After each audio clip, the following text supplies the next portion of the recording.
Hello guys, welcome back to my YouTube channel struggle in life. नमस्कार दोस्तों, स्वागत है आप सबका आपके अपने YouTube channel struggle in life में। जैसा आप सभी जानते हैं कि हमारा कुछ दिनों से जीके जीएस की क्लास चल रही है आरपीएफ कांस्टेबल 2024 के लिए। तो ये चीज़ें आपके लिए बहुत ही इंपॉर्टेंट है और आप एक बात जान लें कि पढ़ाई से आप सब कुछ हासिल कर सकते हैं।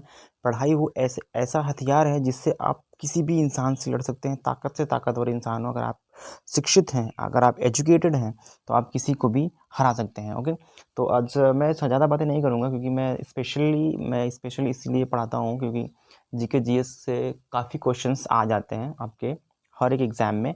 बट ये तो आप स्पेशली इसी के लिए है, तो कोई बात नहीं। स्पेशल सिर्फ इसी के लिए नहीं है, आप वो भी बच्चे पढ़ सकते हैं जो और भी किसी चीज़ की तैयारी कर रहे हैं, जो और भी चीज़ों की तैयारी कर रहे हैं जिसमें जीके जीएस इंक्लूड है, जिस पेपर में, जिस एग्ज़ाम में, तो बच्चे इसकी तैयारियां कर सकते हैं। ओके, अभी तो हमारी एक तैयारी चल रही थी जिसकी जो संविधान कहते हैं, इंडियन कॉन्स्टिट्यूशंस, तो उस चीज़ की तैयारी चल रही है। मैं उसको आपको डिटेल्स थोड़ा थोड़ा पढ़ाऊँगा। वो किसी चीज़ की तैयारी तो नहीं है, लेकिन हाँ, ये चीज़ जानना ज़रूरी है कि हर एक एग्ज़ाम में आपको पूछे जा सकते हैं। कोई भी आप एग्ज़ाम देंगे तो उसका कुछ परसेंट चीज़ें आपको पूछा जा सकता है। अब मेरे ख्याल से कुछ दिन के बाद मैं इस पे अपलोड करने वाला हूँ, इसी चैनल पे। ओके, तो ज़्यादा बातें नहीं करेंगे। मेरा नाम है डेविड। एक बार फिर से स्वागत करते हैं आपके अपने YouTube channel struggle in life में। तो स्वागत करते हैं फिर से एक बार आपका। अब हम क्वेश्चन का शुरुआत करते हैं, ठीक है। पहला हमारा क्वेश्चन है, महात्मा गांधी दक्षिण अफ्रीका से भारत कब लौटे। ठीक है, पहला हमारा जो क्वेश्चन है यही आपका बनता है। तो वो लौटे थे 9 जनवरी 1915 को। कब लौटे थे? 9 जनवरी 1915 को वो भारत लौटे थे। ओके, नेक्स्ट क्वेश्चन आपका क्या है? भारत की पहली बोलती फिल्म क्या है? भारत की पहली बोलती फिल्म कौन सी है? बोलती फिल्म, भारत की पहली बोलती फिल्म कौन सी है, ये इसके बारे में आपको बताना है। देखिए क्या है, आलम आरा। कौन सी फिल्म थी? अलम आरा। क्या थी वो कौन सी मूवी थी? अलम आरा।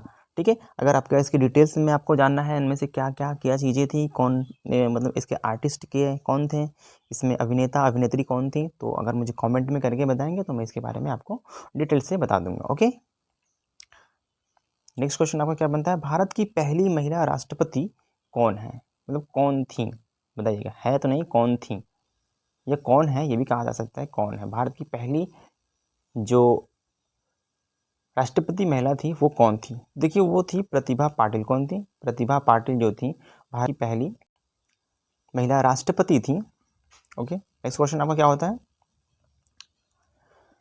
भारत का गोवा राज्य पुर्तगालियों के शासन से कब मुक्त हुआ था? बताइएगा इसमें से कब वो मुक्त हुआ था?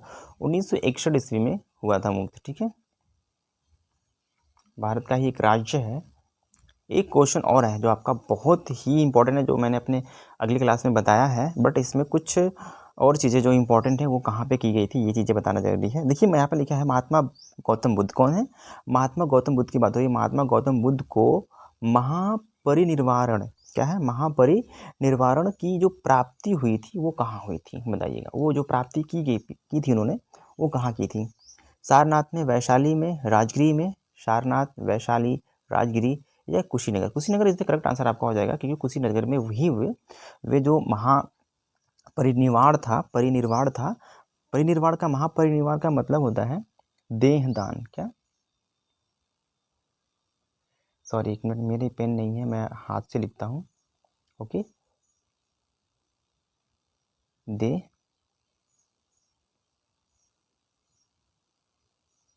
देहदान। ओके, क्या होता है? देहदान, इसका मतलब होता है। ओके ना, नेक्स्ट क्वेश्चन आपका चलता है। तो वो कुशीनगर में हुआ था, आप इतना जानते ही हैं। ठीक है, option D is the correct answer आपका हो जाएगा, जो 5वें क्वेश्चन का सवाल था। ठीक है, अब छठा क्वेश्चन आप देखते हैं। बक्सर का युद्ध कब हुआ जिसके परिणाम स्वरूप अंग्रेजों ने बंगाल, बिहार और उड़ीसा पर अपना अधिकार कर लिया था? पहले बताइएगा। 1764 ईस्वी में कब हुआ था? 1764 ईस्वी में बंगाल और बिहार बंगाल, बिहार और उड़ीसा पर जो अंग्रेज थे अपना अधिकार जमा लिया था, अपना अधिकार कर लिया था। ओके, नेक्स्ट क्वेश्चन चलते हैं।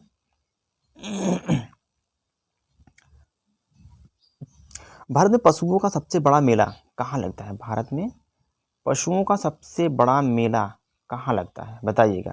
तो देखिए वो लगता है बिहार में, ठीक है ना, कहाँ लगता है, बिहार में लगता है। वायुमंडल, क्या लिखा है यहाँ पे, वायुमंडल में कार्बन डाइऑक्साइड की मात्रा कितनी होती है, आप बताएं आप, वायुमंडल में कार्बन डाइऑक्साइड की जो मात्रा होती है वो कितनी होती है, जिसे हम कार्बन डाइऑक्साइड कहते हैं, वो कितनी होती है। देखो होती है 0.03%, कितना, 0.03% होती है। अगर इसकी मात्रा ज़्यादा रहे तो क्या लगता है, इंसान जिंदा रह पाएगा, क्योंकि हमें चाहिए क्या, ऑक्सीजन, और हम रिलीज क्या करते हैं, कार्बन डाइऑक्साइड, और जो पेड़ पौधों के लिए बहुत इंपॉर्टेंट होता है, और वो हमें क्या रिलीज करते हैं, वो ऑक्सीजन करते हैं, क्या करते हैं, ऑक्सीजन, O2 करते हैं ना।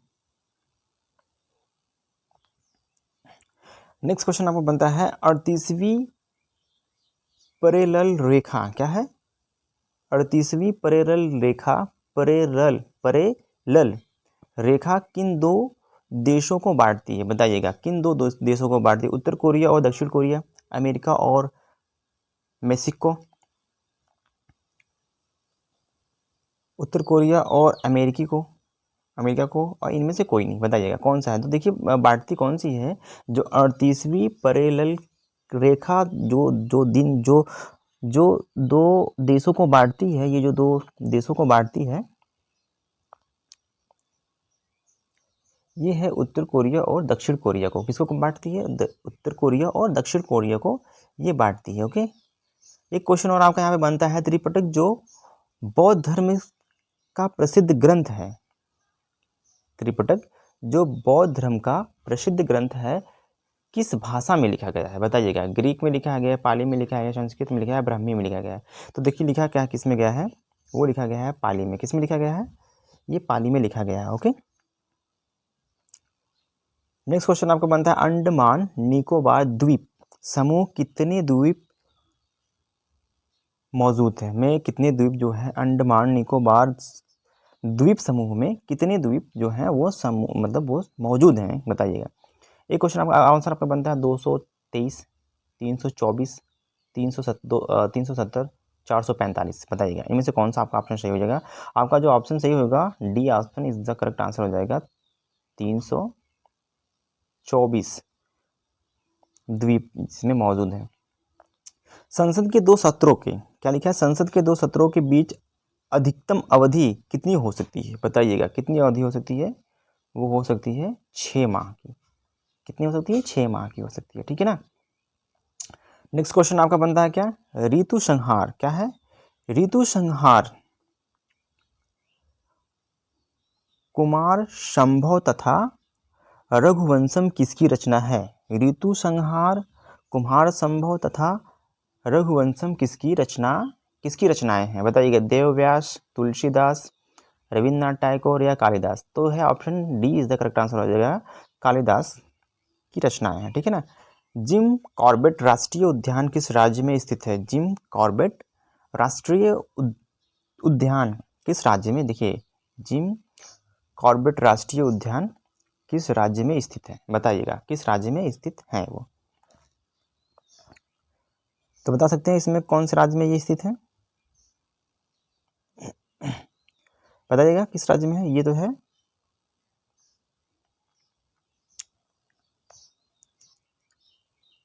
किस राज्य में है, ये है उत्तराखंड में। किस राज्य में है, ये उत्तराखंड में है, ठीक है। नेक्स्ट क्वेश्चन पे चलते हैं। देखिए सबसे बड़ा, ये सबसे इंपॉर्टेंट क्वेश्चन है, आज तक मुझे लगता है किसी ने नहीं पढ़ाया होगा। Birdie eagle bogey party home in ला, होल इन ला, क्या है, बर्डी, क्या है, बर्डी ईगल, क्या है, birdie eagle bogey party hole in one शब्द किस खेल से संबंधित है, बताइएगा, शब्द जो है वो किस खेल से संबंधित है, वो है गोल्फ से। किससे है, गोल्फ से संबंधित है, किससे है, गोल्फ से संबंधित है। घना पक्षी बिहार किस राज्य में, क्या है, घना पक्षी बिहार किस राज्य में स्थित है, बताइए, घना पक्षी बिहार किस राज्य में स्थित है, बताइएगा, स्थित है कौन से राज्य में है, वो है राजस्थान के, बताइए किस में है, वो राजस्थान में है, ठीक है। नेक्स्ट क्वेश्चन आपका है, असम राज्य का कौन सा अभयारण्य एक सींग वाले गैंडों के लिए प्रसिद्ध है? बताइएगा। अभयारण्य जो है वो एक सींग वाले गैंडों के लिए क्या है? प्रसिद्ध है। ऑप्शन डी जो होगा आपका करेक्ट आंसर हो जाएगा काजीरंगा राष्ट्रीय उद्यान। काजीरंगा राष्ट्रीय उद्यान जो है आपका option is the correct answer हो जाएगा। चलिए बात करते हैं तो अपने नेक्स्ट क्वेश्चन की। ओलंपिक खेलों में हॉकी, क्या लिखा है? ओलंपिक खेलों में हॉकी किस वर्ष शामिल किया गया? बताइएगा। शामिल किया गया था 1928 ईस्वी में। कब शामिल किया था? 1928 ईस्वी में शामिल किया गया था। यहाँ पे नेक्स्ट क्वेश्चन आपका बनता है राष्ट्रीय कैडेट, क्या है?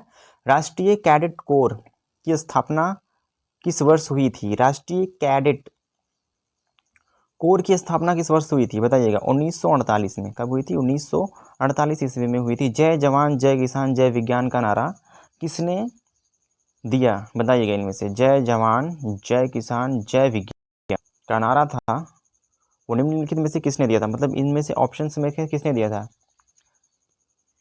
मोरारी जी देसाई, अटल बिहारी वाजपेयी, इंदिरा गांधी और राजीव गांधी। बताइएगा ऑप्शन कौन सा आपका सही हो जाएगा? बताइएगा इनमें से। Atal Bihari Vajpayee is the correct answer आपका हो जाएगा। Atal Bihari Vajpayee is the correct answer आपका हो जाएगा। निम्नलिखित में से किस देश को नील नदी को उपहार कहा जाता है? बताइएगा इनमें से।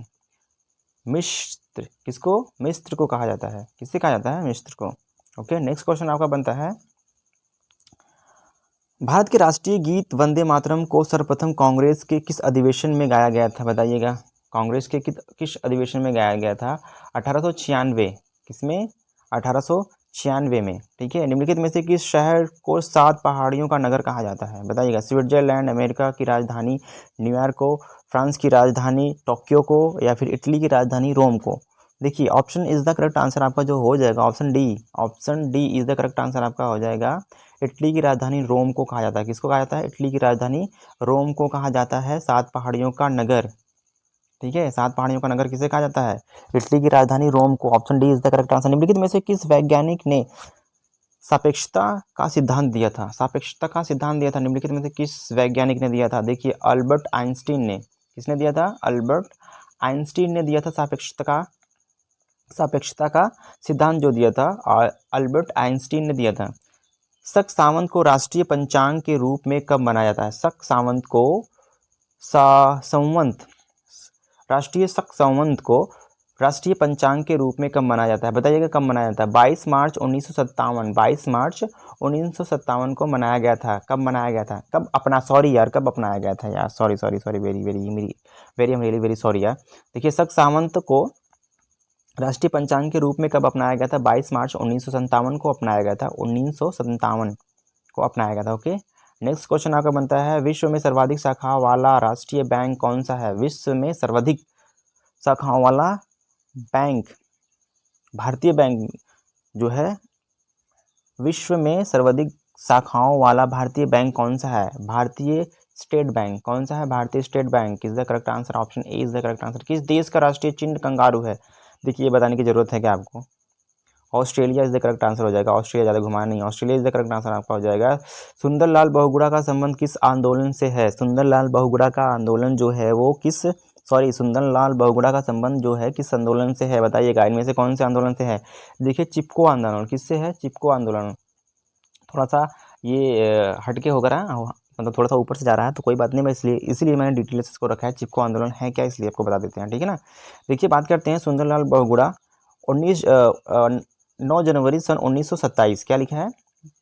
एक बात करते हैं क्या है? सुंदरलाल बहुगुणा 9 जनवरी सन 1927 को 1 मई सन 1921 भारत के महान पर्यावरण चिंतक एवं चिपको आंदोलन के प्रमुख नेता रहे हैं। ठीक है ना। ये इसलिए आपको बता दिया है ताकि आपको सन भी याद रहे, आपका हुआ था कब तक क्या हुआ था, इसलिए आपको बहुत ही हिसाब से इसको मतलब बहुत ही बता दिया गया है। ओके